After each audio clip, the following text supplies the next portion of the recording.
What's up? What's up, fight fans? And we're back at it with another edition of Round One Sports TV. I just want to keep you informed that the Francis Ngannou and Tyson Fury fight is starting right now. It is not starting tonight.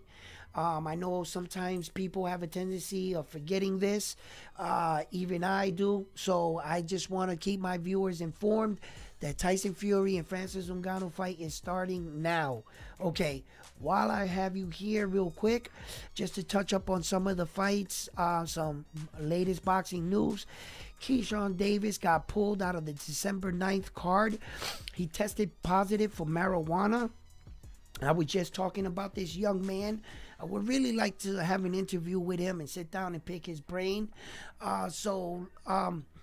I just didn't want you to miss out on the Tyson Fury and Francis Ngannou fight. It's a very interesting fight, but let's keep it in mind and be honest. If you're expecting to see a Mike Tyson, Buster Douglas type thing, there's a difference in this fight. The difference between the Tyson Fury and Francis Ngannou fight and Mike Tyson, Buster Douglas was a boxer. And he had boxing experience. At least he had a boxing chance. You're asking a lot for Francis Ngannou right now.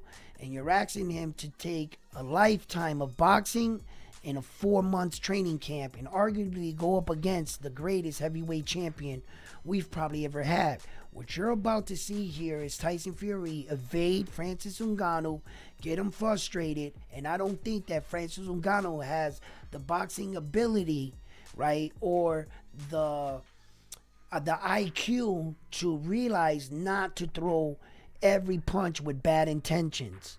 I don't think he's a fluid boxer where he knows how to mix it up, preserve his energy. I think he's going to gas himself out. And whenever that happens, I believe Tyson Fury's probably going to take over.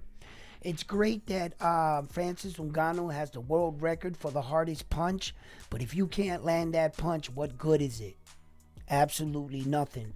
You're probably going to see Tyson Fury sticking out his hand like this and blocking and putting his hand out in front of Francis Ngannou.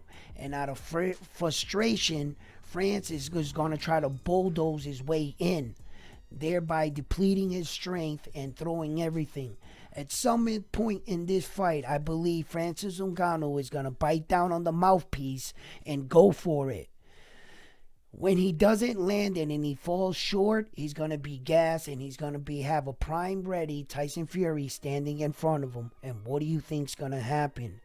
Maybe he's big enough and strong enough to stand the attack. He might get TKO to finish. The referee might have to step in, okay? Some of the boxing commentators and on YouTube channels said that Francis Ngannou has already been knocked down in his career by less hard-hitting opponents than Tyson Fury. And here we go again. That almost sounded intelligent. If you only implemented the fact that those guys were wearing 4-ounce gloves. These are 10-ounce gloves here. Okay? Anybody can knock anybody out with a 4-ounce glove. And at that size, any guy hits hard. He just caught him at the right spot. I'm not saying that they have pillows on their hands here. And Tyson Fury does not hit hard. I'm not saying that. But I'm saying his body, Tyson Fury's body should not be shocked by the way the punches are coming in, because he's not gonna feel like more like knuckle. 4-ounce gloves, you got a little pad, some gauze and some tape, and that's all knuckle, baby.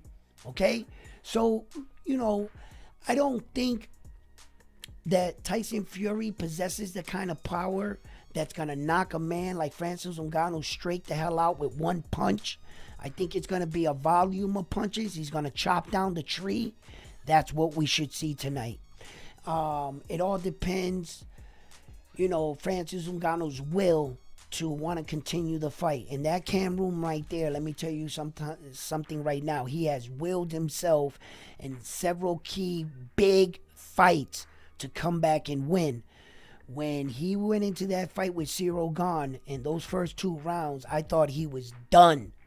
And from somewhere, from the realms and the ashes, he pulled off that victory. Not that they gave it to him. He had the mental fortitude, the ring IQ to say, wait a minute, This is not working. Let me switch it up and make an adjustment. That's a fighter right there. That's a fighter. He knows he has to make adjustments in a fight if the fight's not going his way. Obviously, he has a lot of challenges in front of him. And the one thing that I can't give you right now is an insight on the boxing, what he's going to do in the ring. Because I don't know. I've never seen Francis Ngannou as a boxer. And I'm not the type of reporter here at Route 1 Sports Talk that's just going to make shit up because it sounds good out the side of my neck because I want to sound like I know what I'm talking about. No, I'm going to keep it real. I don't know what he looks like. You're going to have to go by maybe this happens or I hope this happens. But I know what Tyson Fury looks like, and I know how dominated he's looked like throughout the years and all the competition he's put out. And I'm going to tell you one thing. He did, not once, not twice, beat the best heavyweight, hardest hitting heavyweight I consider, which was Deontay Wilder.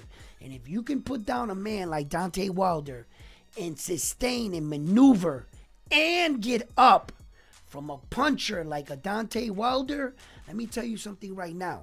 Francis Ngannou might have the ability, and he's down in the hall of the records, right? The Guinness Book of World Record for hitting an object that's standing still the hardest. That's pretty good.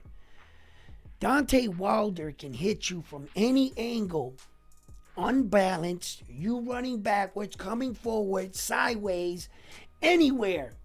Kiss of death. Boop! You out, son. And Tyson Fury got up more than once from that shot. So you mean to tell me that if Francis Ngannou catches him, look, Francis Ngannou might hit just a little harder, but he's not faster than Deontay Wilder. Tyson Fury might box a little better than Deontay Wilder, but once again, he's not faster and more pinpoint than Deontay Wilder is.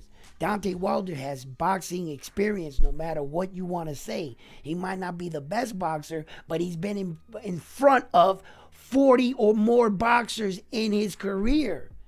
And guess what he did to all those boxers? Good night. So look, they've started off their match. I just wanted to make a short story. Mr. Keyshawn Davis, man, listen, brother, it's never too late to back up and create and correct things. Never. Okay? Shit happens, my brother. Okay? But you need to get your priorities straight. Was it worth smoking the weed that cost you the fights that you wanted, that you so spoke about? I want to fight for the money. I want these things. You had a fight scheduled on December 9. How's that weed working out for you right now? Is it paying your bills? Is it putting food on the table? Or are you still cool rolling them up? You're going to have to get your priorities straight, son. And I hope you do. All right. I'll be back making a video after this one. I'm on to the next one. Like always, peace.